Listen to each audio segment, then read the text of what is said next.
ስለዚህ ዛሬ ማስተምረው መጋደላችን የሚል ሐሳብ ነው የምናገረው። ኤፌሶን ምዕራፍ 6 ቁጥር 12 ላይ ነው ይሄ የሚገኘው ማለት ነው። መጋደላችን ከደምና ከስጋ ጋር አይደለምና። ምን ማለት ነው? ከሰዎች ጋር አይደለም። ደማችንን ከሚያፈሉት ቁጣ ውስጥ የሚያስገቡን የሚያበሳጩን እገሌ ያረገኝን አረሳም እስክንል ድረስ በጣም አወዛጋቢ ነገር ውስጥ የሚከቱን ሰዎች ጋር ደምና ስጋ ሰው ነው። ገብቷቸዋል አይደለም? ከደምና ከስጋ ጋር አይደለምና ከአለቆችና ከስልጣናት ጋር ከዚህ ከጨለማ ዓለም ገዢዎች ጋር በሰማያዊ ስፍራ ካለ ከክፋት መንፈሳውያን ሰራዊት ጋር ነው እንጂ ይላል። ወደ ዋናው ትምህርቴ ከመሄዴ በፊት ይሄን ሐሳብ ራሱ ስትመለከቱ ስጋና ደምን ካወጣ በኋላ 3 አድራሻዎችን ነው የሚናገረው ጳውሎስ ማለት ነው። 3 ዲቪዥኖችን ነው የሚናገረው። 3 ክፍሎችን ነው የሚናገረው። መጀመሪያው አለቆችና ስልጣናት የሚባሉ ማለት ነው። አለቆችና ስልጣናት ሃይራርኪው ነው የሰይጣን ዓለም ሃይራርኪው። አለቆችና ስልጣናት የሚባሉ አሉ። ይሄ በየሰፈሩ የዞረ ሰው የሚለክፈው የሚያስለፈልፈው ጅኒ አይደለም። ይሄ ገብቷቸዋል። አለቆችና ስልጣናት ማለት ሰው የማይደርስበት ቦታ ያሉ ብሉፕሪንት የሚያወጡ ዓለማትን የሚያውቁ ጦርነትን የሚቀሰቅሱ አደገኛ የሆነ ውሳኔ በዓለም ደረጃ የሚያስተላልፉ ኃይላት ናቸው። እነዚህ አለቆችና ስልጣናት የሚባሉት የዲያብሎስ ሃይራርኪ ነው። ከዚያ ቀጥሎ ደግሞ ከዚህ ከጨለማ ዓለም ገዢዎች ጋር የዚህ የጨለማው ዓለም ገዢዎች የሚባሉ ደግሞ አሉ። እነሱ ደግሞ በዚህ ዓለም ላይ የሚሰራውን ስራ የሚያከናውኑ ማለት ነው። ከዚያ ከገዢዎችና ከስልጣናት የሚተላለፈውን መልእክት በዚህ ምድር ላይ ኢምፕሊመንት የሚያደርጉ የዚህ ዓለም የዚህ ጨለማ ዓለም ገዢዎች፣ ከዚያ ደግሞ በሰማያዊ ስፍራ ካሉ የክፋት መንፈሳውያን ሰራዊቶች ገዢዎችና ስልጣናት ቢኒዝ ዳውን ዜር ነው ያሉት። በዚህ ዓለም የጨለማ ዓለም ገዢዎች ደግሞ በዚህ ምድር ላይ የሚገዙ ናቸው።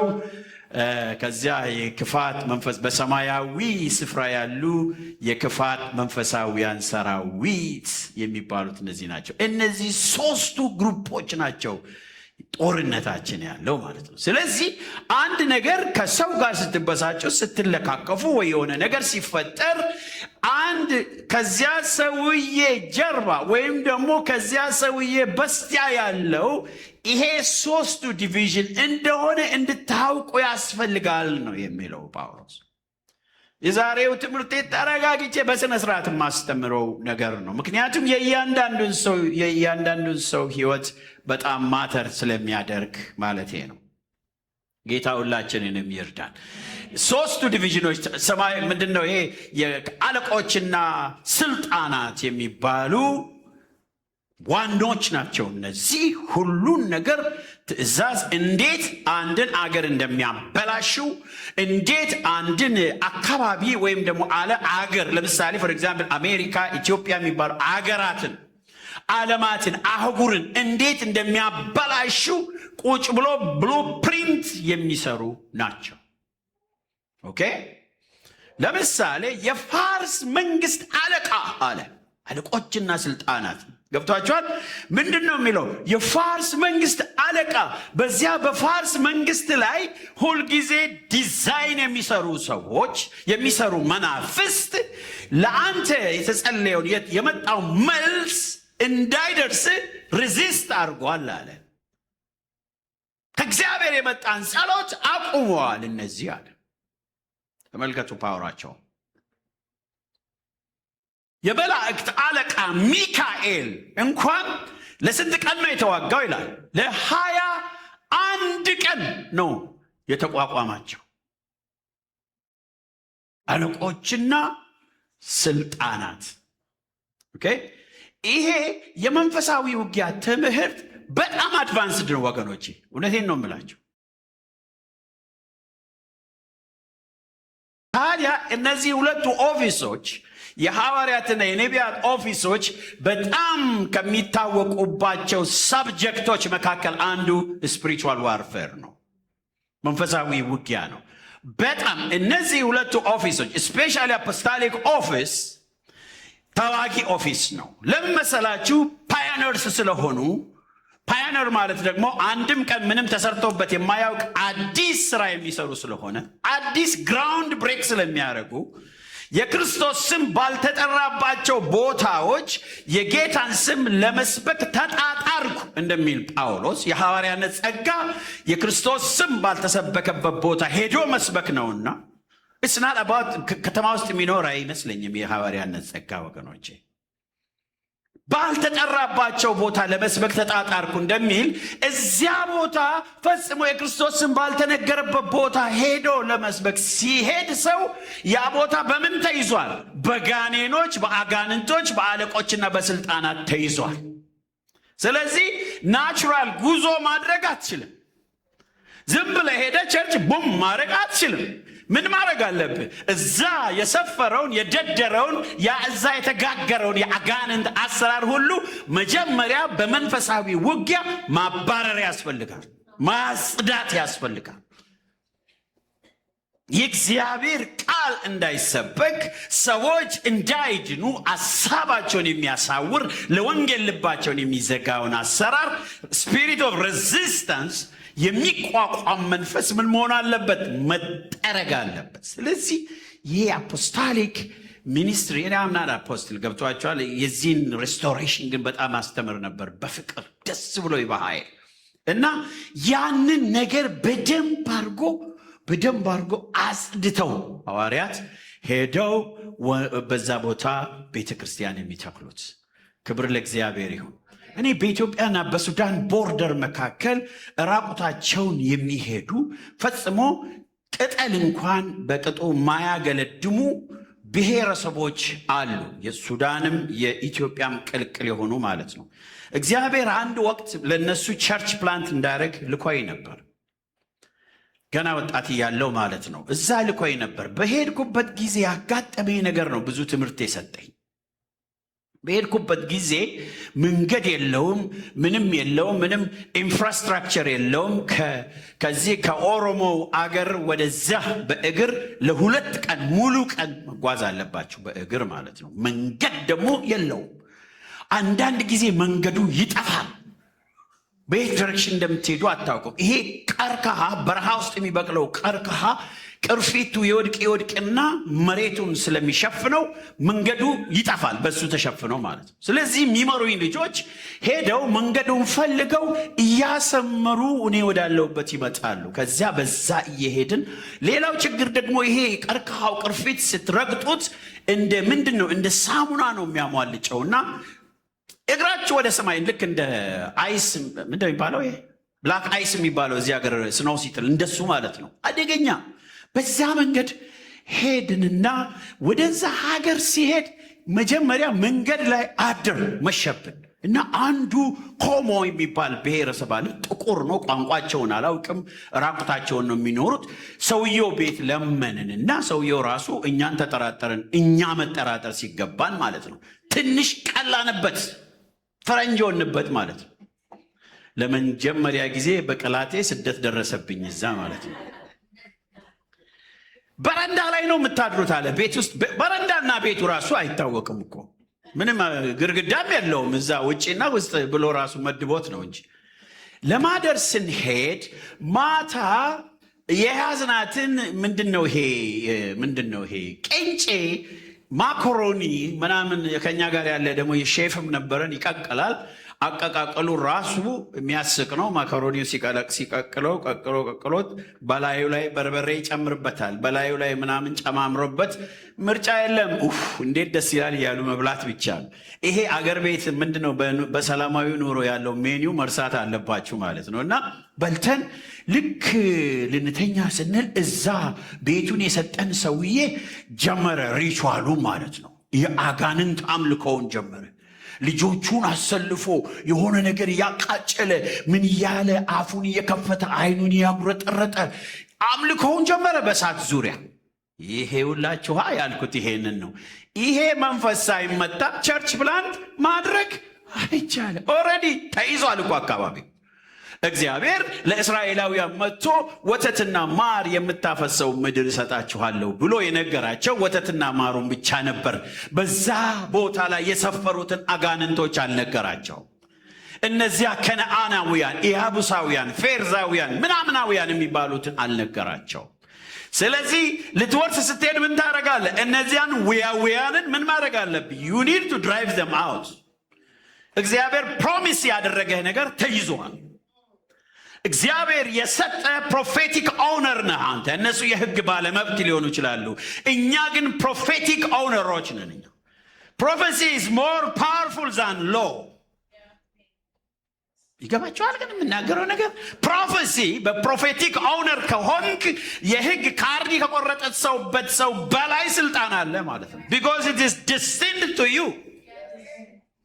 ክብር ለኢየሱስ ሲሆን እነሱ የኖሩ የነማንን ምድር አለ? የከነዓናውያንን ምድር፣ የፌርዛውያንን፣ የኢያቡሳውያን፣ የጀቡሳይት፣ እነዚህን ምድር ለእናንተ ሰጥቻለሁ አለ። የማን ምድር? የነሱ። ለማን ሰጥቻለሁ? ለእናንተ። ከቶ የነሱ የእስራኤል እኮ አልነበረም፣ የነሱ ነው። እግዚአብሔር ግን በፕሮፌሲ ምን አደረገው? it is yours። ስለዚህ በትንቢት የተነገረ ነገር ከምንም ነገር በላይ ሪል ነው። አሜን በሉ ወገኖች። ከምንም ነገር በላይ ፕሮፌቲክ የሆነ ነገራችሁ ሪል ነው። የእናንተ ማንነት ዲፋይንድ የሚሆነው እግዚአብሔር ስለ እናንተ በተናገረው እውነት ነው እንጂ አሁን ያለው ሪያሊቲ አይደለም። ኢየሱስ ጌታ ነው። so you need to fight። እግዚአብሔር ያረጋገጠልህን ለመውሰድ ምን ማድረግ አለብህ? መዋጋት አለብህ። ጳውሎስ እኮ በመንፈሳዊ ውጊያ ጉዳይ ላይ ሲናገር ምንድን ነው? ክርስቶስ ሁሉን ነገር አረጋግጦታል ነው የሚለው። አዲስ የምታመጣው ነገር የለም። የተሰጠህን ግን ምን አድርግ? ጠብቅ። ጸንታችሁ ተቃወሙት ነው የሚለው። ጸንታችሁ ቁሙ ነው የሚለው። እንዳይወስድ የተወሰደብህ ነገር ካለ ደግሞ ሂድና ቴክ ኢት ባክ። አሜን በሉ እስቲ። የተወሰደብህ ጤና ካለ መልሰህ ውሰደው። ሃሌሉያ። የተወሰደብህ በረከት ካለ መልሰህ ውሰደው። because Christ has already given to you። እኛ ገና የምንጸልየው እኮ ገና አዲስ ነገር ለመፍጠር አይደለም፣ የተሰጠንን ለማረጋገጥ ነው። የተወሰደብንን የዘገየብንን እጃችን ውስጥ 100% እንዲገባ ማድረግ ነው። ክብር ለእግዚአብሔር ይሁን። ይገባችኋል ብዬ እጅግ በጣም ተስፋ አደርጋለሁ። ስለዚህ እነዚያ ያ ወተትና ማር ያፈሳል የተባለው ምድር ለካ ተይዟል። እግዚአብሔር እነዚያ ከነዓናውያንን፣ ፌርዛውያንን አንድም ቀን ንክች አርጓቸው አያውቅም።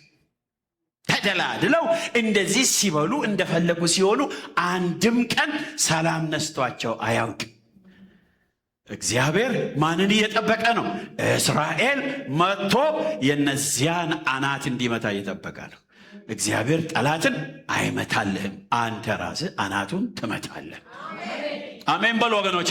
ሰይጣንን አስቸግሮኛል ጌታ ሆይ ከኔ ላይ ምታው። አልመታውም። ሰይጣንን መምታት የኔ ስራ አይደለም ያንተ ነው የሚለው እግዚአብሔር። እባብና ጊንጡን ትረግጡ ዘንድ በጠላት ኃይል ሁሉ ላይ ስልጣን ሰጥቻችኋለሁ። what are you waiting for? the power and authority is already given to you።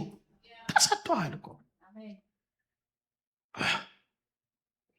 ይሄ ነው ስፓይንለስ እስኪመስል ድረስ በእኛ ዘመን ያለ ክርስቲያን በክርስቶስ የተረጋገጠለትን ግራውንድ አያውቅም። በክርስቶስ የተረጋገጠለትን ግራውንድ ስለማያውቅ ሁልጊዜ በለቅሶ ይኖራል፣ በትካዜ ይኖራል፣ በሐዘን ይኖራል። እስከ መቼ ይላል? የቱ ነው እስከ መቼ ይላል እግዚአብሔር። you are already in it ነው እኮ የሚል። ገብተህበታል እኮ። ምንድን ነው የምታወራው? እግዚአብሔር በጌታ በኢየሱስ ክርስቶስ ስም ዓይኖቻችንን ይክፈትል። ዓይኖቻችንን ይክፈትል። ለሞትም እንዳልተኛ ዓይኖቼን አብራ አለ ዳዊት። ሃሌሉያ። ለሞት እንዳልተኛ ዓይኖቼ ምን አድርግ? አብራ። ዋው! ስለዚህ መጋደላችን ከደምና ከስጋ ጋር አይደለም። በመጽሐፍ ቅዱሳዊ ስነ መለኮት ትምህርት ውስጥ መጽሐፍ ቅዱስ ስታሰብ መንፈሳዊ ውጊያ በአንድ ግንባር ብቻ የሚካሄድ አይደለም። ብዙ ግንባሮች አሉት። በተለይ 3 ግንባሮች አሉ። ይህን ነው የምነግራቸው። ኦኬ። ይልቁኑ ከግለሰብ የአእምሮ ውጊያ ሜዳ ተነስተው ገብቷቸዋል እስከ ማህበራዊ መዋቅሮችና ኮስሚክ የሚባሉ ይሄ ማህበራዊ መዋቅሮች ዓለም አቀፋዊና መንፈሳዊ እውነታዎች ድረስ በሚዘልቁ የተለያዩ ደረጃዎች ላይ መንፈሳዊ ውጊያ ይንቀሳቀሳል። ከግለሰብ አእምሮ ከኛ ከተራ ሰው ጀምሮ እስከ ማህበራዊ መንግስታዊ መዋቅሮች ድረስ ይንቀሳቀሳል መንፈሳዊ ውጊያ። አንድ ፍሮንት ብቻ የለውም መንፈሳዊ ውጊያ። ብዙ ጊዜ ሲያመን በጌታ በኢየሱስ ክርስቶስ የጤናዬ ጠላቶች፣ የኢኮኖሚ ጠላቶች፣ ሁልጊዜ ጴንጤው በአንድ አቅጣጫ በግል ጉዳዩ አቅጣጫ ብቻ ነው የሚዋጋው። ከግል ጉዳይም ያለፈ ነው መንፈሳዊ ውጊያ። ኢየሱስ ጌታ ነው። ተያያዥ ነው። የግል ጉዳይህን ጨርሰህ ማህበራዊ መዋቅሮችን የተቆጣጠረውን አሰራር ዝም ካልክ ዳፋው ላንተም ነው፣ ተመልሶ ይመጣብሃል። ስለዚህ ከግል ጉዳዮች ብቻ ባለፈ በማህበረሰብ፣ በአገር አቀፍ፣ በዓለም አቀፍ የሚሰራውን መንፈሳዊ አሰራር ዲሰርን አድርገን በዚያ ውጊያ ውስጥ ካልተሳተፍን በስተቀር ለብቻችን ነፃ መውጣት አንችልም ወገኖች። ኢየሱስ ክርስቶስ ጌታ ነው። አሜን። የሚገርማችሁ ነገር እግዚአብሔር ይሄ በመንገድ ላይ የተወለደውን እስራኤላዊ ይላል በመጨረሻው የሚጠብቃቸውን ውጊያ ይማሩ ዘንድ አውቆ ይላል አውቆ በመንገዳቸው ላይ አንዳንድ ጠላቶቻቸውን ትቷቸው ነበር ይላል። መጥተው ከነሱ ጋር የተዋጉ ውጊያ እንዲለምዱ ወደ ዋናው ቢዝነስ ሲገቡ የሚጠብቃቸው ውጊያ ካሁኑ እንዲዘጋጁበት እግዚአብሔር እያንዳንዱ ፍጥረት መንፈሳዊ ውጊያ ላይ እንዲሰለጥን ይፈልጋል። አሜን። የመጨረሻው ዘመን እልህ አስጨራሽ ግብግብ የተዘጋጀች ቤተ ክርስቲያን ይፈልጋል። ብዙ ዲሰፕሽን የመጣ ነው ወደ ቤተ ክርስቲያን። ብዙ ስህተት፣ ብዙ ውሸት፣ ብዙ አስመሳይ ነገር፣ ብዙ ፌክ ነገር ይህን ምድር ያጥለቀለቀ ነው ያለው። ቤቱ ደግሞ የክርስቶስ አካል ደግሞ እነዚያን መንጠራ ለመምታት የተዘጋጀ ልቦና እንዲኖራት ይፈልጋል። ጌታ ስሙ ይባረክ። ተቀላቅሎ አብሮ መዋኘት፣ አብሮ መኖር እሱ ያልሰለጠኑ ሰዎች ሕይወት ነው። እግዚአብሔር ሁላችንንም ይርዳን። ይሄ ነው እንግዲህ እነዚህን ደረጃዎች፣ እነዚህን የውጊያ ደረጃዎች መስመሮች መረዳት አማኞች በመንፈሳዊ ውጊያ ላይ በሰውኛ ጥረት ከማገልገል ይልቅ የግብግቡን ምንጭ ለመለየትና ተገቢ መንፈሳዊ የጦር ዕቃዎችን ለመጠቀም ይረዳቸዋል። እያንዳንዱ አማኝ የዚህን የመንፈሳዊ ውጊያ ደረጃ ማወቅ ወገኖች ሆይ በሰውኛ ጥረት፣ በሰውኛ አራዳነት፣ በብልጠት ከመንቀሳቀስ ይልቅ ግብግቡን ምንጭ የግብግቡን የጦርነቱን ምንጭ ለመለየትና ተገቢ መንፈሳዊ የጦር ዕቃዎችን ለመጠቀም ይረዳቸዋል። ማወቅ ስላለባቸው ሰዎች ማለት ነው። ጌታ ሁላችንም ይርዳን። እና አንደኛው ምንድነው? መሰረታዊ ደረጃ የውጊያ አቅጣጫ 3 ናቸው ብያቸዋለሁ። መሰረታዊ ደረጃ የግል ውጊያ ሜዳ ግራውንድ ሌቨል ዋርፌር የሚባለው ይሄ ግራውንድ ሌቨል ዋርፌር ነው። ምን ማለት ነው? የግል ውጊያ ነው። በግል ህይወታችን ላይ፣ በኑሮአችን ላይ፣ በሰላማችን ላይ፣ የተለያዩ ነገሮች በግል ጉዳያችን ላይ የፐርሰናል ባትልፊልድ ነው። ይሄ በኢየሱስ ክርስቶስም ፍረስ ብለን በግል ህይወታችን፣ በኑሮአችን፣ በትዳራችን፣ በልጆቻችን፣ በተለያዩ ነገሮቻችን ላይ ስለሚደርሰው ማንኛውም መንፈሳዊ ተጽዕኖ የምንዋጋበት ነው። የግል መሰረታዊ ደረጃ ማለት ነው። ይህ ግራውንድ ሌቨል የሚለውን በዚህ ነው ብዙ የዚህ ዋርፌር ትምህርት ውስጥ የተግባባንባቸው ናቸው። አሁን የምነግራችሁ ነገሮች መሰረታዊ ግራውንድ ሌቨል ዋርፌር ነው። ይሄ የእያንዳንዱ ግለሰብ በዕለት ተዕለት ህይወቱ የሚያጋጥመው የውስጥ ትግል ነው። የግል ትግል እያንዳንዱ አማኝ ወንድም፣ እህት፣ እናት፣ አባት፣ ልጆች በየዕለቱ የሚያጋጥማቸው የውስጥ ትግል ነው። በዋና የሚያተኩረው በአእምሮ በስሜትና በግል ምርጫዎች ላይ ነው። ኦኬ አእምሮአችንን ዲስትራክት የሚያደርግ አሰራር ቤተ ክርስቲያን ውስጥ ቁጭ ብለን የእግዚአብሔር ቃል ሲሰበክ ከእግዚአብሔር ቃል ቁጭ ፊዚካሊ ፕሬዘንት ሜንታሊ አብሰንት እንድንሆን የሚያደርገን አሰራር ማለት ነው። ገብቷችኋል አባባሌ? አእምሮአዊ ያልኳችሁ። ስሜታችን ደግሞ አት ኤኒ ኮስት ደስ የሚያሰኘን ነገር የለም። ለአፍታ ደስ ብንሰኝ ወዲያው ደግሞ የሚረብሸን ነገር ይመጣል። አፕስ ኤንድ ዳውንስ ነው ነገራችን። ቴምፕራመንታችን ወደ ላይ ወደ ታች፣ ወደ ላይ ወደ ታች ቅብጥብጥብጥብጥ ነው የሚያደርገን ማለት ነው። መንፈሳዊ ውጊያ ነው ይሄ። ምክንያቱም የእግዚአብሔር ቃል በጌታ ደስ ይበላችሁ ይላል። ይሄ ፕሮሚስ፣ ይሄ ኮማንድ በሕይወታችን እንዳይፈጸም የሚያደርገው ከፍተኛ አቅም ያለው ውጊያ ማለት ነው። በግለሰብ ሕይወት ላይ ሰላም እንዳይኖረን ስሜታችን እንደገና የግል ምርጫ ብዬ አስቀምጫለሁ ወገኖቼ። ከጽድቅ ይልቅ ወገኖቼ ኩነኔን እንድንመርጥ የሚያደርገን፣ ከፍቅር ይልቅ ጥላቻን እንድንመርጥ የሚያደርገን፣ ምርጫችንን ሁልጊዜ against the will of God, against the word of God እንዲሆን ያደርጋል። ለምሳሌ ቤተ ክርስቲያን መተን እንዲህ አብረን ማምለክ የእግዚአብሔር ፈቃድ ነው። ከዚህ ይልቅ ሌላ ምርጫ እንድንመርጥ ያደርገናል። አትጠራጠሩ፣ ጋኔን እየተዋጋችሁ ነው። ከቸርች ቀርታችሁ የምትሰሩት ስራ እንዳለ ካሳመናችሁ you are under attack. Let me tell you, በጸሎት ጊዜ ከመጸለይ ይልቅ ቁጭ ብለህ ሌላ ነገር እንድትሰራ ካሳመነ you are under attack። ውጊያ ውስጥ ነው ያለው ወንድሜ፣ ሰላም አይደለም አካባቢ። ምርጫን ካበላሸው you are under attack። እየሰማችሁ ነው? we are under attack። ጠላት እየተዋጋ፣ ጠላት የሚዋጋህ ደግሞ ገፍቶ የእግዚአብሔር ሰው ሊያደርግህ አይደለም፣ ከእግዚአብሔር ሊለይህ ነው።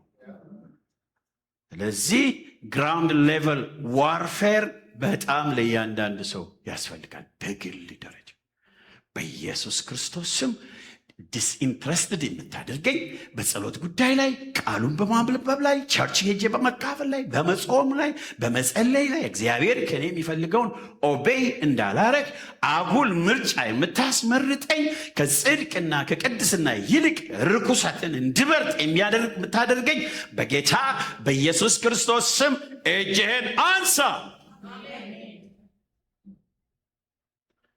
ለዚህ የሚያስፈልግ ወሬርነት ያስፈልገናል ማለት ነው ወገኖች።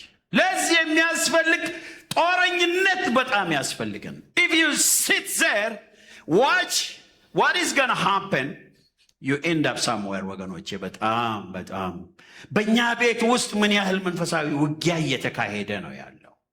በኑሯችን ውስጥ ልጆች በምናሳድግበት፣ ትዳር በምንመራበት፣ ራእይ በምንቀበልበት፣ እግዚአብሔርን ለማገልገል በምንኖርበት ቤተሰብ ውስጥ ስፒሪቹዋል ዋርፌር ወይም መንፈሳዊ ውጊያ ምን ያህል እየተካሄደ ነው። you cannot get victory naturally ወገኖች። naturally victory አታገኝም። you need to fight for your children። አሜን በሉ ወገኖች። እግዚአብሔር ለነሱ ፕሮሚስ ያደረገውን በጌታ በኢየሱስም እንዲለማመዱ መዋጋት አለብህ። why?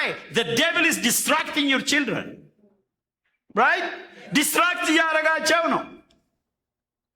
እኔ አንዳንድ ጊዜ ዝቅ ያለ ስሜት የሚሰማኝ ቸርች ስመጣ ለመሰላቸው ልጆቻችን እዛ ኋላ ቁጭ ብለው ቅልጥ ያለ አምልኮ እየተካሄደ ስሜት አይሰጣቸውም። ምንም ስሜት አይሰጣቸውም። ስልካቸውን ቦም አድርገው ይተባባሉ። እዚህ እኛ እኮ ጌታ ከብሯል ብለን ዘራፍ እያለ ነው። ስሜት አይሰጣቸውም።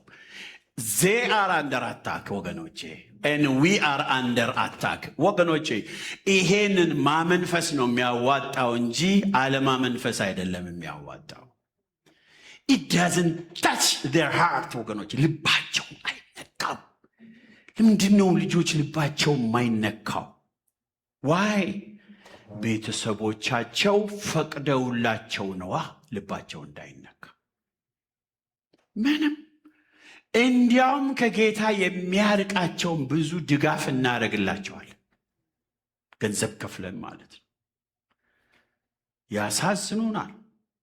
እኔ አሁን ሂሮ በጣም ያሳዝነኛል ከልጆቼ ሁሉ ማለት ነው።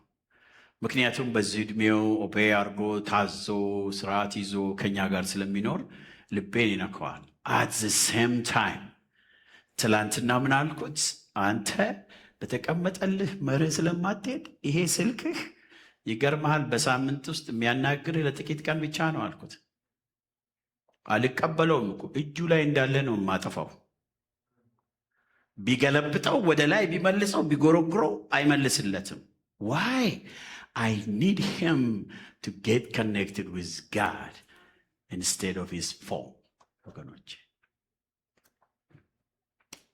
እንደዛ አርጌው ልቤ ይሰበራል፣ ያሳዝነኛል።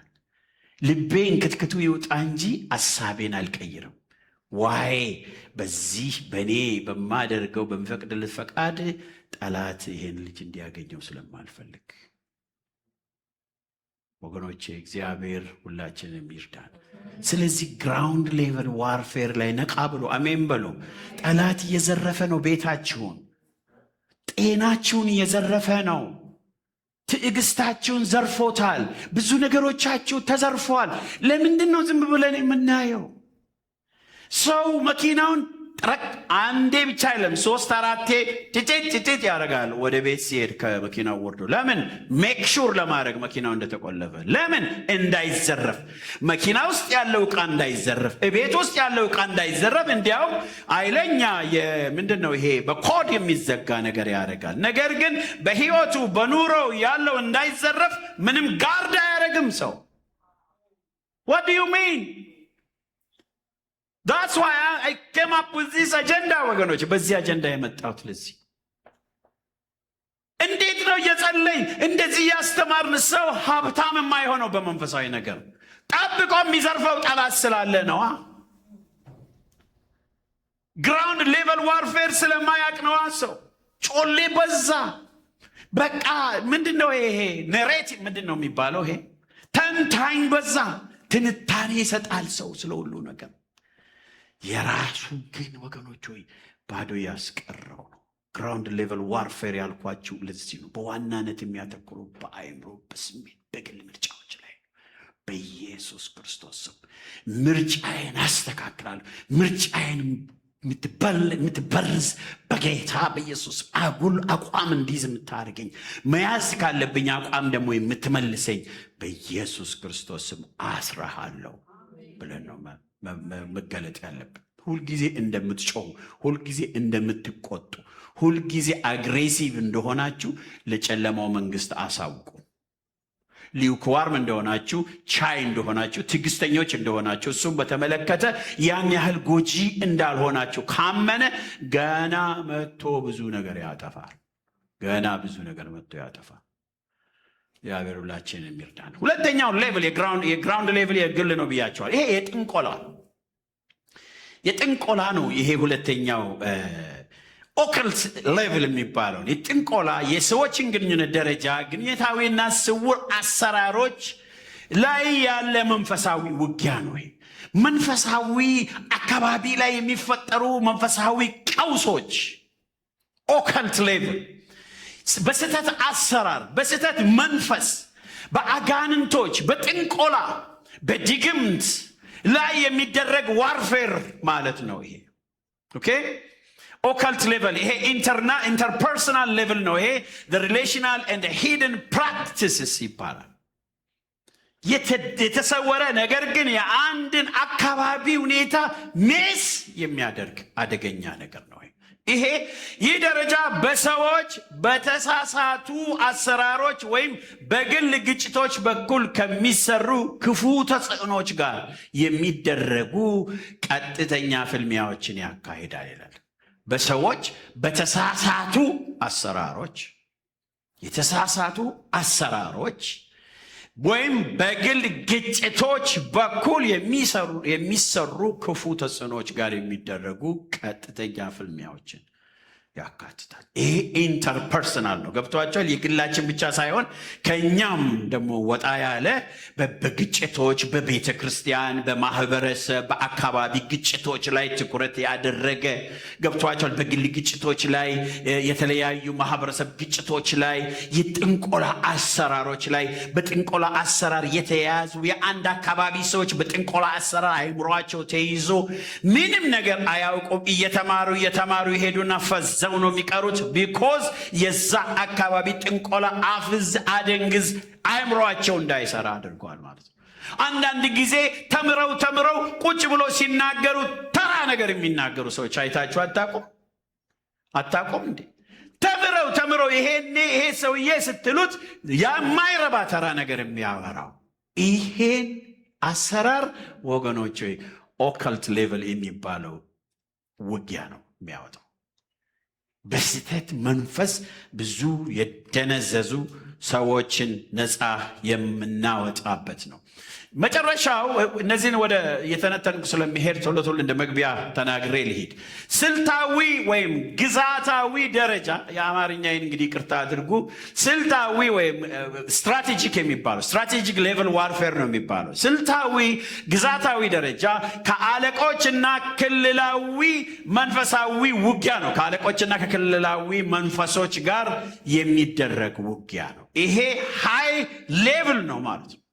የክልል፣ የአገር፣ የኢትዮጵያ፣ የአሜሪካ፣ የኦሮሚያ፣ የአማራ፣ ኦኬ፣ የቨርጂኒያ፣ የፔንስልቬኒያ፣ የምንድን ነው ወረቨር ኒውዮርክ አካባቢ ላይ ትልቅ ብዙ በሚሊዮኖች የሚቆጠሩ ሰዎች በሚኖሩበት አካባቢ ላይ አገዛዝ የሚያደርጉ መናፍስቶችን የምንዋጋበት ስትራቴጂክ ሌቨል ዋርፌር የሚባለው ነው። ይሄ ጌታ ሁላችንን የሚርዳ። ይህ ስትራቴጂክ ሌቨል ይህ በስርዓታዊ ስርዓት ማለት የአንድ ሀገር ስርዓት ነው። በባህላዊ እና በጂኦግራፊያዊ ደረጃ የሚደረግ ውጊያ ነው። ስርዓት የአሜሪካን የገንዘብ ስርዓት፣ የአሜሪካን የሶሾ ኢኮኖሚክ ስርዓት፣ የኢትዮጵያን የሰላም ስርዓት፣ የኢኮኖሚ ስርዓት፣ የፖለቲካ ስርዓት የሚያጫርስ የሚያደርጉት እነዚህ ናቸው። ሰው ይጫረሳል። የኢኮኖሚ ስርዓቱ አንዱ ሰማይ ነክቶ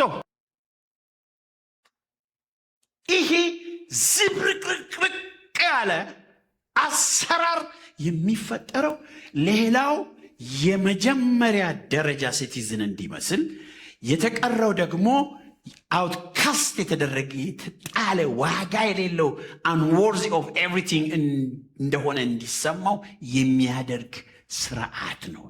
ይህን ስርዓት ማኑፋክቸር የሚያደርጉ ይህን ስርዓት ሴታፕ የሚያደርጉ መናፍስቶች አሉ፣ በሰው የሚጠቀሙ ማለት ነው። እየሰማችሁ ነው? ዝም ብለን አንኖር። እኛ እግዚአብሔር አእምሮአችን የከፈተልን ሰዎች ነን። ክብር ለእግዚአብሔር ይሁን። እግዚአብሔር አእምሮአችንን ከፍቶታል። ሁሉን ነገር ዝም ብለን አንጠጣው። ኖ እዚህ ሀገር ስትመለከቱ የፖለቲካ ስርዓቱ፣ የኢኮኖሚ ስርዓቱ፣ የገንዘብ ስርዓቱ፣ የኢንተርቴይንመንት ኤቭሪቲንግ ኢዝ ድራይቭድ ባይ ዚስ ዴመንስ። ወገኖች በእነዚህ መንፈሶች ነው ድራይቭ የሚደረገው።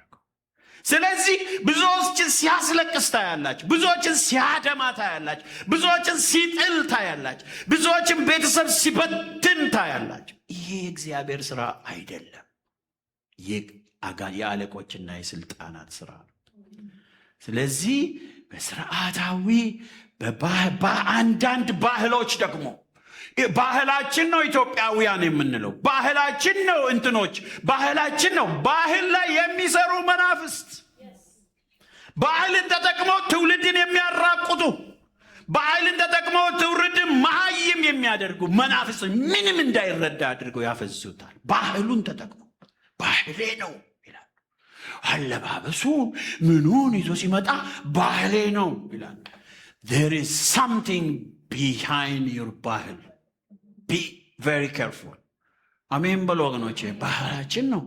እዛ እየሄድክ ሰውዬ ወንዝ እየሄደ ስንት ነገር እያደረገ ባህል ነው ይላል። ባህል አይደለም፣ ጠላት ነው ድራይቭ የሚያደርገው ወንድም። ባህል አይደለም፣ የጋኔን ስራ ነው። አንድን ማህበረሰብ ጨምድዶ አሳምኖ it is nothing ባህል ነው አርገው ብሎ ያሳምነዋል።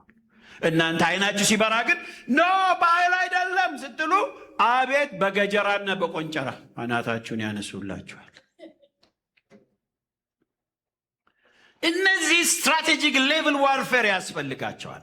ዝም ብሎ መንጫጫት አይደለም። ይሄ በስነ ስርዓት ዲዘርን ተደርጎ በደም ተዘጋጅተው ኃያላን ተነስተው በእግዚአብሔር ፊት አቋም የሚይዙበት የሚያውጁበት የሰይጣንን ስራ ዝቅ የሚያደርጉበት ውጊያ ነው። ይሄ ማህበረሰቡ አይኑ እንዲበራ የሚያደርጉበት መንፈሳዊ ውጊያ ነው። ይሄ የባህሉ ባለቤቶች አይናቸው በርቶ ይሄስ ሊያጠፋን ነው የመጣው እስኪሉ ድረስ አይናቸው እስኪከፈት የሚደረግ ስትራቴጂክ ሌቭል ዋርፌር ነው ወገኖች። የት አለ ይሄ? ኢትዮጵያ ውስጥ እዚህ ሀገር የት አለ? እኛ እንኳን የዛሬ 20 ምናምን ዓመት ጀምረናል። ይገርማቸዋል።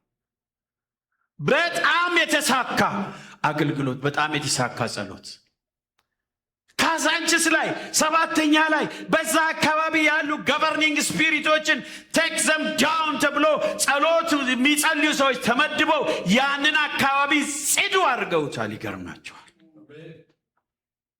ስፒሪቹዋል ማፒንግ የሚባላል። ይሄ መንፈሳዊ ማፒንግ። ስፒሪቹዋል ማፒንግ ማለት ነው የአዲስ አበባ ከተማን ካርታ እናስቀምጣለን። 7ኛ ላይ የሚሰራው መንፈስ ምንድን ነው? እዚያ ላይ ክልል እናስቀምጣለን፣ ስሙ ይጻፋል እዛ የሚሰራ። 4 ኪሎ ላይ የሚሰራው መንፈስ ምንድን ነው? ስፒሪት ኦፍ መርደር አይደለ እንዴ? ወደ ስልጣን የሚመጡ ሰው መግደል ነው። ስለዚህ 4 ኪሎ ላይ ትከበውና ስፒሪቹዋል ማፒንግ ይባላል። እና ካዛንችስ ምንድን ነው? መርካቶ ሌብነት አይደለም እንዴ? ማጭበርበር ምናምን መርካቶ። ይሄ መንፈስ ነው የሚያደርገው። ስፒሪቹዋል ማፒንግ ከሰራን በኋላ በእነዚያ ቦታዎች ላይ እነዚህን ቶፒኮች እነዚህን መናፍስቶች የሚቋቋም የጸሎት ቡድን እናሰልፋለን። መርካቶ ሄዶ ስለ ዝሙት አይጸልይም ሰው። ስለ ስርቆት፣ ስለ ማጭበርበር ነው የሚጸልየው። ምክንያቱም ስትሮንግማን እዛ ያለው ስትሮንግማን ምንድን ነው? የስርቆትና የማጭበርበር መንፈስ ነው።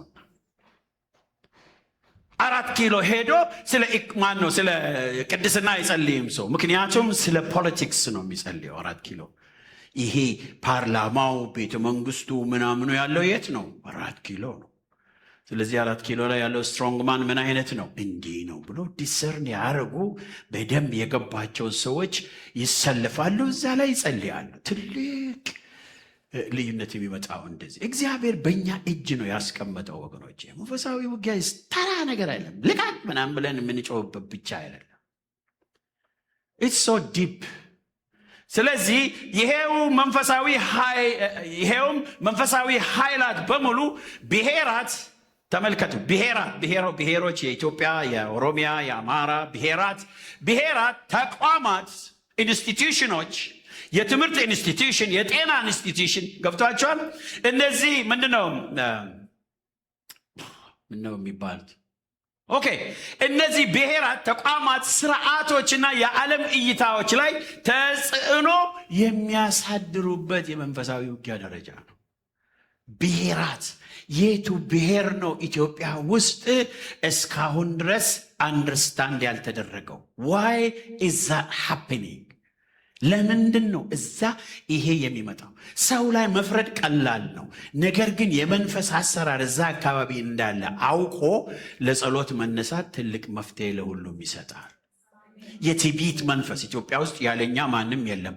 አንዳንዶቹ ደግሞ በቃ የለም። ታውቁታላችሁ፣ ምን እነግራችኋለሁ። ሁሉም ይሄ በብሔራትና በአገራት ላይ የሚሰሩ መናፍስ ሰለባዎች ናቸው። no one is created better than anyone። ገብቷችኋል? ሁሉም እኩል ነው የተፈጠረው። እግዚአብሔር ሲፈጥረን ምንም ስኬል አላስቀመጠም። ለሁላችንም እኩል 2 አይን 2 አፍንጫ ምናምን 10 ምናምን። እንዲያውም 6 ጣት ያለው ሰው በጣም ቡሊ ይደረጋል አይደለም እንዴ? ለምን ተጨማሪ ኖረ ተብሎ። እግዚአብሔር ለሁሉም አንድ አይነት ክሪኤሽን ነው የሰጠው። ቦዲ ፓርት ነው የሰጠው። እንዲያው እንዳጋጣሚ ጥሩ የሆነ አካባቢ ጥሩ የሆኑ መሪዎች አጋጥመዋቸው ነው እንጂ እነዚህ ነጮች እንኳን ከኛ የተለየ ፍጥረት ስለሆኑ አይደሉም። ልንገራቸው፣ እኛም እንደዚህ አይነት ዳይናሚክ መሪዎች ቢያጋጥሙን የእኛም አገር ሕዝብ ጭንቅላቱ ከዚህ በላይ መስራት ይችላል። መሪዎች የማጣት ችግር ነው። አሁን በቤተ ክርስቲያን ውስጥም በህዝብ መሃልም የመሪ ችግር በእኛ መካከል በጣም አለ። እኔ የሚገባኝ የእኛ ችግር የመሪ ችግር ነው። ገብቷችኋል? የመሪ ችግር ነው። መሪዎች በቃ ትዕግስተኛ መሪዎች ያስፈልጉናል። በጣም ዳይናሚክ ሬቮሉሽነሪ መሪዎች ያስፈልጉናል። ሰልፍለስ መሪዎች ያስፈልጉናል። በጣም ይሄንን ፖቴንሻል የሚያወጡ መሪዎች ያስፈልገናል በእኛ ውስጥ። አሁን ፌስቡክ ላይ ቁጭ ብትሉ እዚህ ሀገር ቢሆን ኢትዮጵያዊ በሙሉ በጣም ሀብታም ይሆን ነበር። ኮሜዲያን ሆኖ እላለሁ። የሚጽፉት ኮሜንት ስታነቡ በሳቅ ነው የምትሞቱት። በነፃ የሚጽፉልን ማለት ነው። እዚህ ሀገር ቢሆን ብዙ ብር ያስከፍሉ ነበር።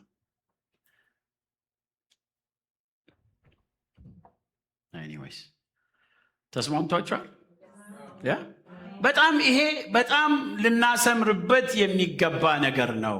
አሁን መጨረሻ ላይ ይሄን ግራፍ ነው ግራፍ ስለምትወዱ የመንፈሳዊ ውጊያ 3ቱ ደረጃዎች ብዬ በእንደዚህ አይነት ነገር አስቀምጫለሁ። የመጀመሪያው በዚህ በብሉ የተጻፉት የመንፈሳዊ ውጊያ ደረጃዎች ያልኳቸው ናቸው። መሰረታዊ ደረጃ፣ የጥንቆላ ግንኙነት ደረጃ፣ ከዛ ስትራቴጂካዊ ደረጃ ያልኩት ነው። ዋናው ትኩረቱ ምንድን ነው? ለምሳሌ መሰረታዊ ደረጃ ያልኩት ዋናው ትኩረቱ ምንድን ነው? የግል ሀሳቦች፣ ልማዶችና የልባችን ሁኔታ ነው ትኩረቱ። የጠላት ዓላማው እዚያ ውስጥ ምንድን ነው? በኃጢአት በፍርሃትና በኩነኔው ሰዎችን ማጥመድ ነው። ነፃ እንዳይሆኑ ማድረግ ነው። መጽሐፍ ቅዱሳዊ መከላከያው ደግሞ ምንድን ነው ታዲያ? መጨረሻ ላይ ያስቀመጥኩት መጽሐፍ ቅዱሳዊ መከላከያ ምንድን ነው? አእምሮን ማደስ። በአእምሯችሁ መታደስ ምን አድርጉ ይላል? ተለወጡ ይላል። ክብር ለኢየሱስ ይሁን። ይሄ ኦካልት ሌቭል ደግሞ ምንድን ነው? ኦካልት ሌቭል ዋና ትኩረቱ ግንኙነቶች ላይ አታላይ ስርዓቶችና ባርነትን መፍጠር ነው። ኦካልት ሌቭል ሰዎች እንዲታለሉ፣ በቲቺንግ እንዲታለሉ፣ በተለያየ ነገሮች እንዲታለሉ፣ ከዚያ የተነስተው የሰይጣን የኃጢአት ባሪያ እንዲሆኑ ማድረግ ነው። የጠላት ዓላማ ምንድን ነው? መለያየት፣ ሰዎችን መለያየት፣ ጭቆናና ሐሰተኛ አምልኮ እንዲበዛ ማድረግ ነው። ከዚያ በኋላ ዋናው የመጽሐፍ ቅዱሳዊ መከላከያው ምንድን ነው? በክርስቶስ ያለው ስልጣንና የይቅርታ ልብ ነው። በክርስቶስ ያለውን ስልጣን መጠቀም፣ ከዛ ደግሞ ይቅርታ ልብ ከዚህ ከኦካልት ሌቭል ነፃ ያወጣናል። ኢየሱስ ጌታ ነው። ስትራቴጂካዊ ደረጃ የመጨረሻው ደግሞ ዋናው ትኩረቱ ብሔራት፣ ባህሎችና ክልላዊ ስርዓቶችን ማዛባት ነው። በእነዚያ ላይ ትኩረት ያደረገ ነው። ብሔራት፣ ባህሎች፣ ቅድም እንዳልኳችሁ ክልላዊ ስርዓቶችን ሜስ ማድረግ ነው። የጠላት ዓላማ በዚህ ውስጥ ምንድን ነው? ሙሉ ማህበረሰቦችን ለወንጌል ማሳወር፣ ፈጽመው ለወንጌል ያላቸውን እይታ ማጥፋት ነው፣ ማደብዘዝ ነው። ኦኬ። ሰዎች አንዳንድ አካባቢ ስትመለከቱ ለወንጌል ክፍት አይደለም። አንዳንድ አካባቢ ወንጌል ሄዶ መስበክ አይታሰብም። ለዋይ ስትራቴጂካዊ ሌቭል ዋርፌር ያስፈልጋል። ምክንያቱም ስርዓቶችን አበላሽቷል። እዛ ሰዎች ለወንጌል ያላቸውን እይታ አበላሽቷል። በስርዓቱና በባህሉ ተጠቅሞ ማለት ነው። ሃይማኖት ባህላችን አይደለም፣ መሆን የለበትም። ኢትስ ፐርሰናል ኤክስፒሪየንስ ቱ ጌት ኢን ተች ዊዝ ጋድ አይደለም። ከእግዚአብሔር ጋር የምንገናኝበት የግል ልምምድ ነው። ሙሉ ማህበረሰቦች ለወንጌል ማሳወር ነው። ዋናው መጽሐፍ ቅዱሳዊ መከላከያው ደግሞ የህብረት ምልጃ። ኦኬ። በህብረት መማለድ፣ በህብረት ለዛ ህዝብ መጸለይ፣ ለዛ ባህል መጸለይ፣ በህብረት መዋጋት። ኢየሱስ ጌታ ነው። የወንጌል ምስክርነት ደግሞ ገብቶ ወንጌል መመስከር፣ እዛ ውስጥ ስትራቴጂክ የሆነ ኢቫንጀሊዝም ማድረግ ነው ዋናው። ሌላኛው ደግሞ የመንፈሳዊ ውጊያው መስመር ማለት ነው። ግልጽ ነው ወገኖቼ? ይሄንን ነው እኔ ዛሬ ልነግራችሁ የፈለግኩት። ያለኝ ጥቂት ሰዓት ቀርታኛለች። አንዳንድ ነገሮች ነግሬያችሁ አበቃለሁ። ዛሬ በዚሁ አበቃና በሚቀጥሉት ጊዜያት በመጣው ቁጥር ለመስበክ በመጣው ቁጥር ይሄንን ኢላቦሬት እያረኩ እሄዳለሁ። ዋንስ ነው ዋይልም ብመጣ ማለት ነው። ይሄንን ኢላቦሬት እያረኩ እሄዳለሁ። መሰረታዊ እነዚህ ሶስቱ ዳይሬክሽን በፊት መጀመሪያ በመግቢያዬ ላይ በኤፌሶን ምዕራፍ 6 ቁጥር 12 ስናነብ 3 ሌቭሎች አሉ። የሰይጣን ራሱ ሃይራርኪው 3 ነው ብያቸዋለሁ። አለቆችና ስልጣናት፣ ከዚያ ሁለተኛው የዚህ ጨለማ ዓለም ገዢዎች፣ ከዚያ ሶስተኞቹ ደግሞ በሰማያዊው ስፍራ ያለ የክፋት መንፈሳዊያን ሰራዊት ይላል። እነዚህ ሶስቱ አሉ አለን አይደለም እንዴ? መለስ አድርገን ደግሞ ሶስት ደረጃዎች አሉ መንፈሳዊ ውጊያ የምናደርግበት። የመጀመሪያው ምንድነው? ግራውንድ ሌቭል ነው። በግል ደረጃ የምናደርገው መንፈሳዊ ውጊያ፣ ለግል ህይወታችን፣ ለግል ኑሯችን፣ ለግል ነገራችን የምናደርገው ውጊያ ነው።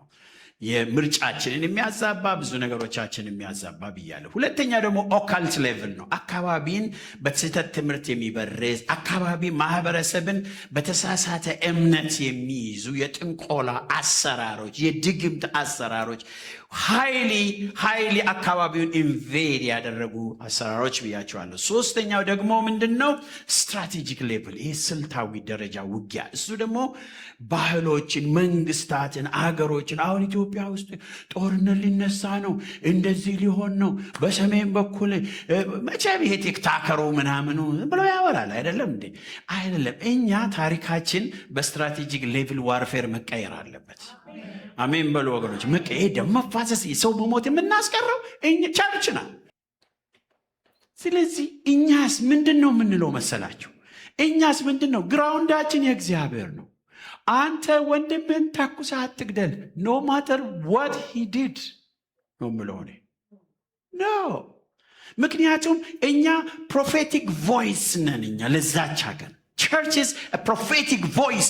የእግዚአብሔርን ሐሳብ፣ የእግዚአብሔርን ፍቅር፣ የእግዚአብሔርን ጽድቅ ለሁሉ ለቤተ መንግስቱም ጫካ ላለው እዛ ላለው የምታቀርብናት ቤተ ክርስቲያን እንጂ ፖለቲሳይዝድ ከሆነች it is compromised, the gospel is compromised ማለት ነው።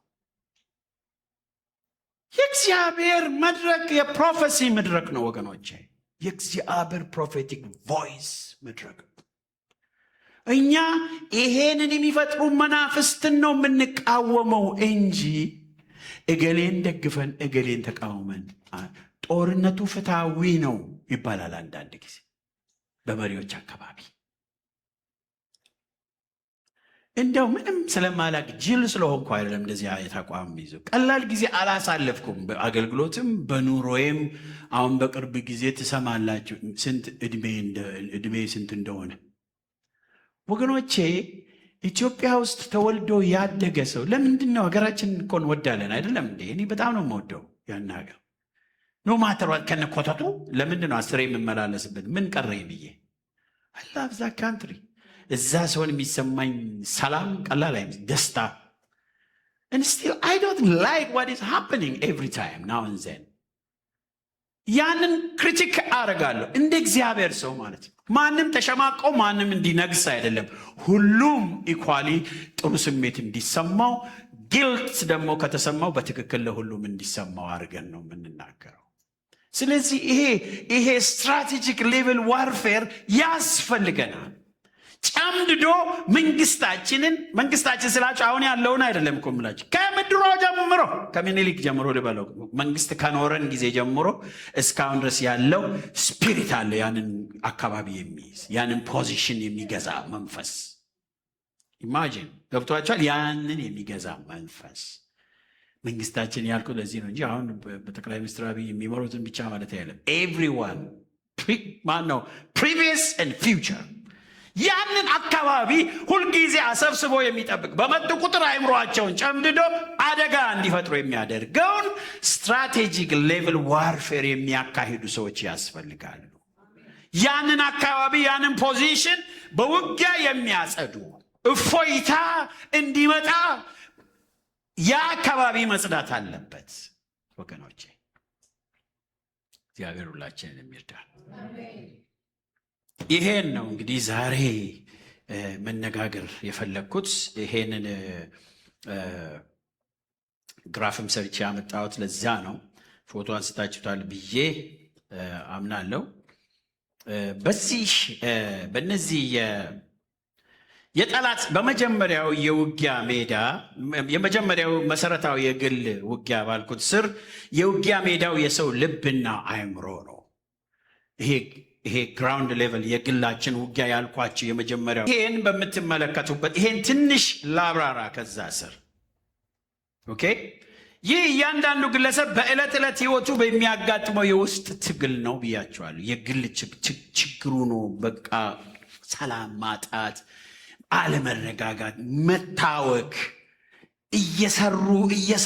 እየሰሩ ስኬታማ አለመሆን there is something missing in my life የምንለው ውጊያ የግል ውጊያ ነው። የውጊያ ሜዳው እዚህ ውስጥ የውጊያ ሜዳው መቼም ውጊያ ሁል ጊዜ ሜዳ ይፈልጋል። የውጊያ ሜዳው የሰው ልብና አእምሮ ነው። ለዚህ ነው ምሳሌ 4:23 ላይ አጥብቀህ ልብህን ጠብቅ የሕይወት መውጫ ከሱ ነውና ይላል። ልብህ ከተያዘ በጠላት ግራውንድ ካገኘ ጠላት የልብን ግራውንድ ካገኘ you can never be yourself ራስህ መሆን አትችልም። ስኬታማ መሆን አትችልም። you cannot be at peace በሰላም መኖር አትችልም። ለዚህ ነው ዋርፌር አድርግ፣ አጥብቀ ምን አድርግ? ልብን በውጊያ ጠብቅ፣ በጌታ በኢየሱስ ክርስቶስ ስም ብለህ ጠብቅ።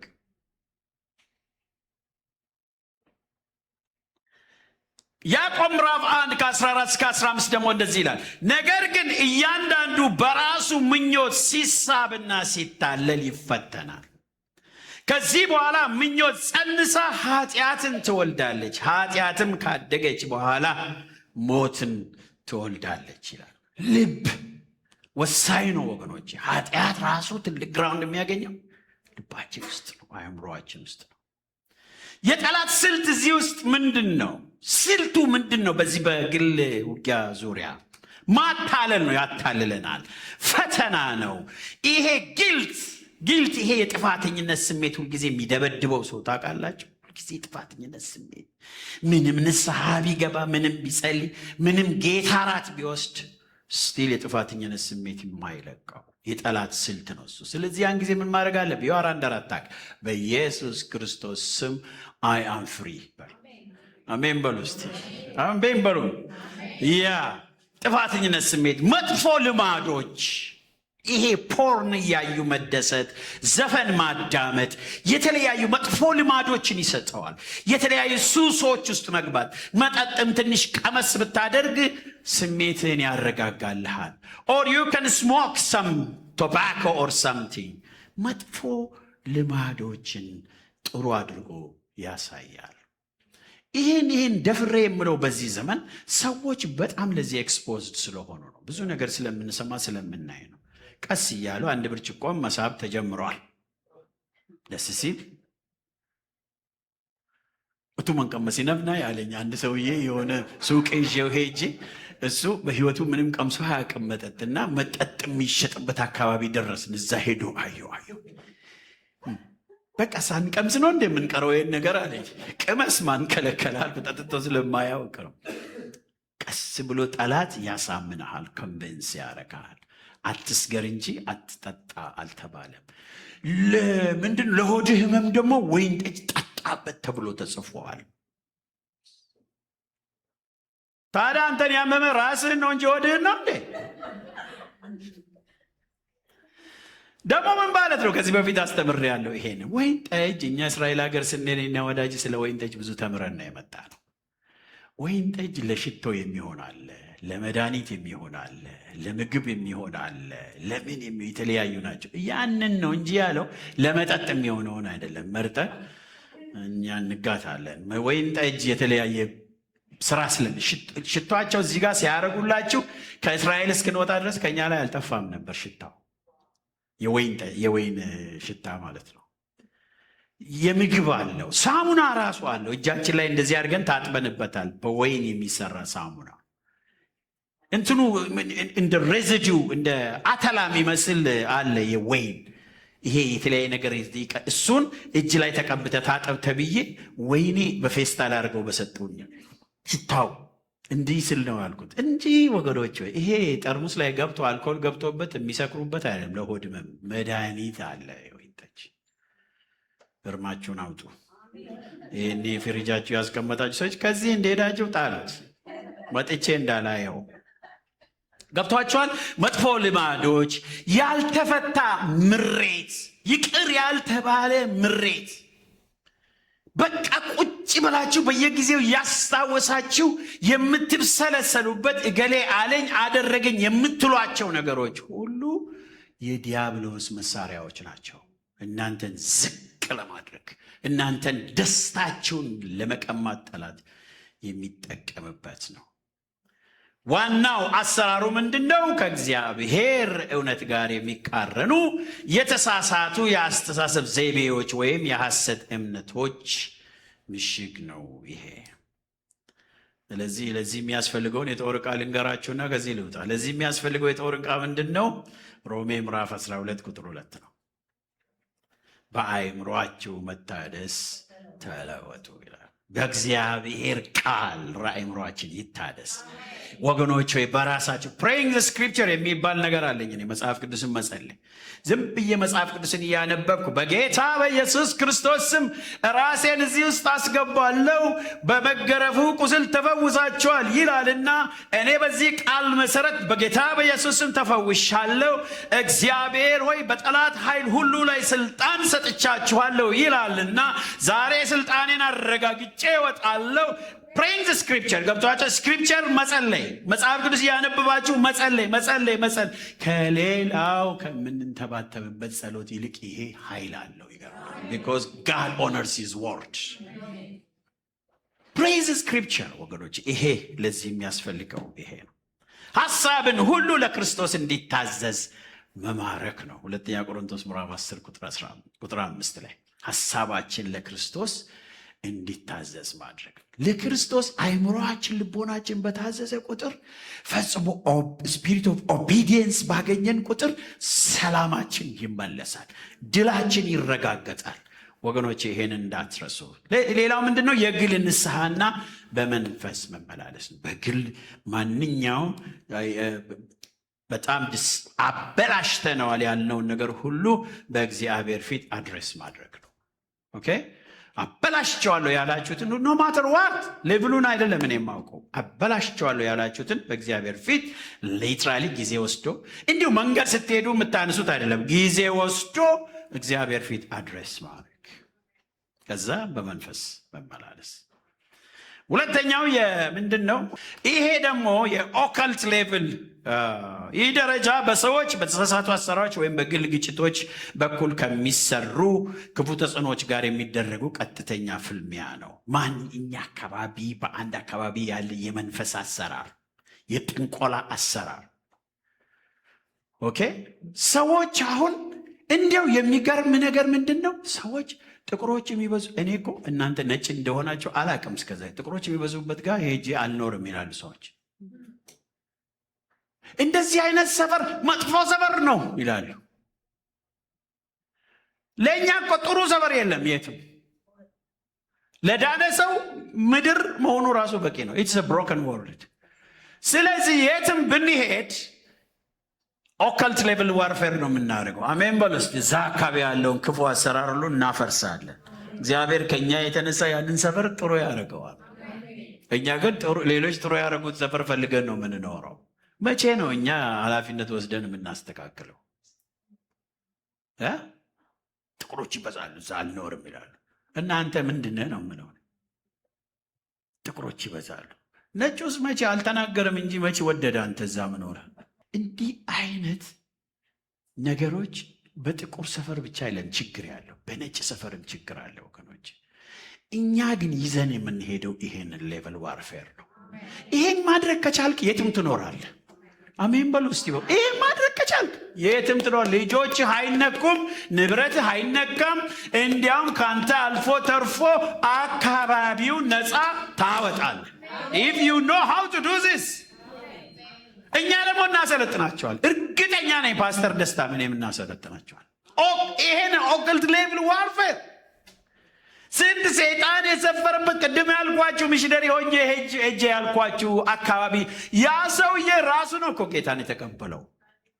እውነቴን ነው የምነግራችሁ። ራሱ ያንን ጥንቆላውን ትቶ ዋይ መጀመሪያ ከሚስቱ ላይ ነው አጋንንት ያወጣ ነው። አጋንንት መሆኑን አያውቅም። ደስ ይለዋል እንትኑ አርፎባታል ብሎ እኛ ስንጸልይ ማለት ነው።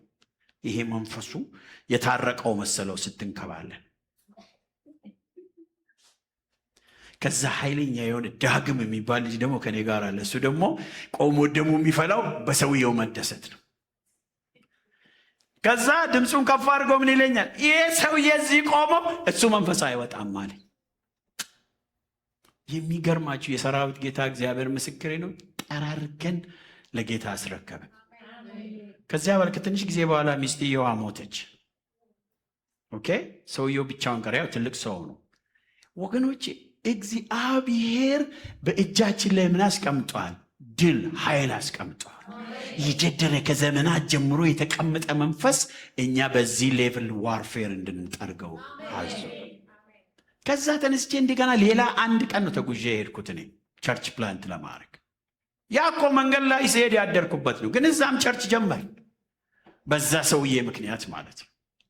ሰውየው እዛ ያለ አግባብ ቆየን። ሰዎቹ ነፃ ከወጡ ምን ካሉ በኋላ ትላንትና ማታ የተነታረከን ሰውዬ እኔን አሁን እኔ ራሴ መንገድ እመራሃለሁ አለኝ። ቀጥ አድርጎ ይገርማቸዋል። ይህም ብነግራቸው ትስቁብኝ ይሆናል። ምን አይነት አገልጋይ ነው ብላቸው። አንድ በጣም ትልቅ ወንዝ አለ። ወንዙ ጋር ስንደርስ በጀርባው ተሸክሞ ነው ያሻገረኝ። እንደዚህ አይደለም ፍስሐ፣ ያኔ እንግዲህ ገብቷቸዋል። አይዟቸው። እንደዚህም በሆን ይሸከመኝ ነበር እሱ። እንደናንተ አይደለም እሱ ይሸከመኛል። ክብር ለኢየሱስ ይሁን። ኦከልት ሌቭል ወገኖቼ፣ ይሄ የውጊያው ሜዳ፣ የዚህ አሰራር የውጊያው ሜዳ ምንድን ነው? የግል ግንኙነት ከሰዎች ጋር ያላቸውን ግንኙነት ኮምፕሊትሊ ዲስትሮይ ያደርጋል። ለምሳሌ ጌታን ለመመስከር በምትፈልጉበት ጊዜ መጀመሪያ ምን ያደርጋል? ፐርሰናላይዝ ያደርጋል። ያ ሰውዬ እናንተን ይጣላል ማለት ነው። ምክንያቱም ያንተ ችግር ነው ብሎ ማለት ነው። ኦኬ። አታላይ የውሸት ትምህርቶች፣ የስህተት ትምህርቶች ሰዎችን ዲሲቭ ያደርጋል። አያውቁትም እኮ ጌታ ሲሉ ሰምቼ አላውቅም። እምዬ ማርያም፣ ጊዮርጊስዬ ሲሉ ኢየሱስ የሚባል ቮካብላሪያቸው ውስጥ የለም። ግን they think they are on the right path። ኦኬ፣ ትክክለኛ መንገድ ላይ ነኝ። ይሄን ነው የምንዋጋው ማለት ነው። ገብቷቸው? ይሄን ዲሰፕሽን፣ ይሄን ማታለል መጀመሪያ ምን እናደርጋለን ወገኖች? ኦከልት ሌቭል ዋርፌር ነው የምናደርገው ከመመስከራችን በፊት ማለት ነው። ኢየሱስ ጌታ። ዋ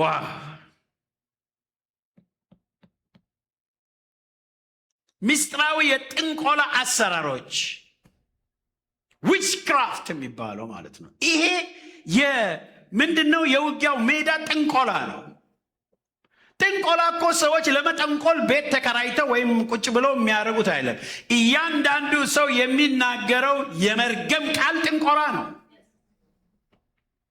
ጥንቆላ በረከት የለውም፣ እርግማን ብቻ ነው። ገሌ ልግደልልህ፣ ገሌ ምን ላድርግልህ ነው እንጂ ገሌ ላድንልህ የለውም። የውጊያው ሜዳ ምንድን ነው? እነዚህ ናቸው። ሐዋርያት ሥራ ምዕራፍ 16 ቁጥር 16 እስከ 18 ስታነቡ ይሄን ታገኛላቸው። አነባለሁ። እስቲ እሱን አንብቤ ወደ መጨረሻ እመጣለሁ። ጌታ ስሙ ይባረክ። ዛሬ መቼስ ሳይንስ ነው የሆነባቸዋል ትምህርቴ። ያ መንፈሳዊ ሳይንስ ነው። ጌታ ስሙ የተባረከ ይሁን። ያ ምንድን ነው? ሐዋርያት ሥራ ምዕራፍ 16 ቁጥር 16 ጀምሮ እንደዚህ ይላል። ወደ ጸሎት ስፍራም ስንሄድ የሟርተኝነት መንፈስ የነበረባት ለጌቶቿ የጠነቆለች ብዙ ትርፍ ታመጣ የነበረች አንዲት ገረድ አገኘችን ይላል። ወዴት ስንሄድ? ወደ ጸሎት ስፍራ ስንሄድ የሟርተኝነት መንፈስ፣ የጥንቆላ መንፈስ የነበረባት ለጌቶቿ እየጠነቆለች ብዙ ትርፍ ታመጣ የነበረች አንዲት ገረድ አገኘችን። እርሷ ጳውሎስንና እኛን እየተከተለች የመዳንን መንገድ የሚነግሯችሁ እንደዚህ ሰዎች የልዑል አምላክ ባሪያዎች ናችሁ ብላ ትጮህ ነበር። ይህንም እጅግ ቀን አደረገች። ጳውሎስ ግን ተቸገረና ዘወር ብሎ መንፈሱን ከእርሷ እንድትወጣ በኢየሱስ ክርስቶስ ስም አዝሃለሁ አለው። በዚያም ሰዓት ወጣ ይላል። ኦኬ፣ እዛ ስፍራ ነው እንግዲህ ሊዲያ የምትባለው ሴት ጌታን የተቀበለችው። በዚህ ስፒሪት ዶሚኔት ተደርጋ የነበረች ማለት ነው። ኦኬ፣ ይሄንን ነው እንግዲህ ገላትያ ምዕራፍ 5 ከቁጥር 19 ጀምሮ የሥጋ ስራም የተገለጠ ነው የሚለው። እነዛ ጥል፣ ክርክር፣ እነዚህ ነገሮች ሁሉ በአንድ አካባቢ የሚበዙ ከሆነ አደገኛ ነገር ነው። የጠላት ስልት ምንድነው? በዚህ ውስጥ በአማኞች መካከል መለያየት፣ የሐሰት ትምህርቶች፣ የትውልድ እርግማን እና ልማዶች፣ ጥንቆላና የዲያብሎስ ተገዢዎችን ወይም ደግሞ በዲያብሎስ ጭቆና ስር ያሉት ሰዎች ቁጥር ማብዛት ነው። ዋናው አሰራሩ ለመለያየቱ ምክንያት የሆነውን እውነተኛ መንፈሳዊ አካል ለመሸፈን የሰዎችን ግጭት ስጋና ደም እንደ ማታለያ መጠቀም። ስራው በቃ በስጋና በደም ሰው እንዲተያይ፣ በስጋና በደም ሰዎች እንዲናቆሩ ማድረግ ነው። የጦር ዕቃዎቹ የኢየሱስ ስም መንፈሳዊ ስልጣንን መጠቀም ነው። ማርቆስ 16 ቁጥር 17 በስሜ አጋንንትን ምን ያደርጋሉ? ያወጣሉ ይላል። ይቅርታና አንድነት በጣም ያስፈልጋል። ይሄ መሳሪያችን፣ ለእርስ በራሳችን ይቅርታ ማድረግ፣ በአንድነት መንፈስ መቆም። ቀጥላል እንግዲህ ጌታ ስሙ ይባረክ። ስትራቴጂካዊው ኔክስት ታይም እነግራቸዋለሁ። አሁን ሰዓታችን ስለሄደ እዚሁ ጋር አበቃለሁ።